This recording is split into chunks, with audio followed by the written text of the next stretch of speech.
સાહેબ, જયેશભાઈ રાદડિયાએ જે પ્રમાણે નિવેદન આપ્યું હતું ને સૌ કોઈ માની રહ્યા હતા કે નિવેદન નરેશભાઈ પટેલ માટે હતું, ત્યારબાદ આપે પણ આપણા સોશિયલ મીડિયા એકાઉન્ટ્સમાં તમારો મત છે તે વ્યક્ત કર્યો હતો ને આ મત તમારો વ્યક્ત કર્યા બાદ ઘણા લોકોના તમને ફોન પણ આવ્યા હતા, સોશિયલ મીડિયા ઉપર પણ તમારા વિશે તમારી કોમેન્ટ બોક્સમાં ઘણું બધું લખવામાં આવ્યું હતું.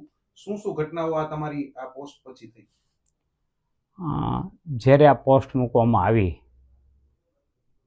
ત્યારબાદ ઘણા ધમકીઓ ભર્યા ફોન આવવા લાગ્યા અને અભદ્ર ભાષામાં વ્યવહાર કરવા માટે ફોન આવવા માંડ્યા અને માફી માગવા માટે પણ ફોન દ્વારા દબાણ કરવામાં આવ્યું, ધમકીઓ આપવામાં આવી.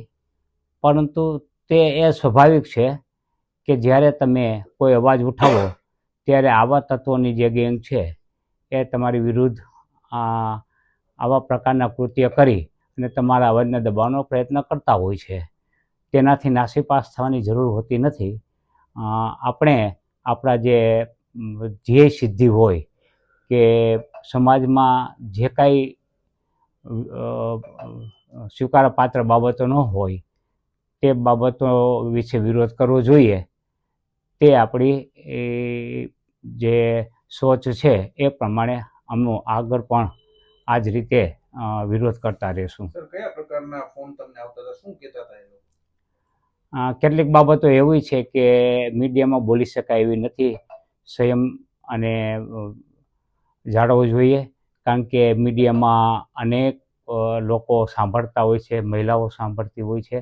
એટલે એવી બાબતો અહીંયા ઉજાગર કરી મારી દ્રષ્ટિએ. હા, અભદ્ર ભાષા, અપશબ્દો, બધા પ્રકારની ધમકીઓ બધું આવ્યું. એ સ્વાભાવિક છે, સ્વીકાર્ય છે. બધા તેમની સોચ પ્રમાણે વ્યવહાર કરે તો ઠીક છે. એનાથી કોઈ મારી દ્રષ્ટિએ ડરીને તમે તમારા ગોલ સિદ્ધિને અવગણી શકો નહીં. તમારો શું જવાબ હતો સાહેબ? મેં કોઈને જવાબ આપ્યો નથી. મેં કોઈ પધારો, જેને જે કાંઈ મારા સરનામા માંગ્યા હતા મેં ફેસબુક ઉપર મારું સરનામું મૂકી દીધું છે કે હું આ રામકૃષ્ણનગરમાં રહું છું, રાજકોટ મુકામે.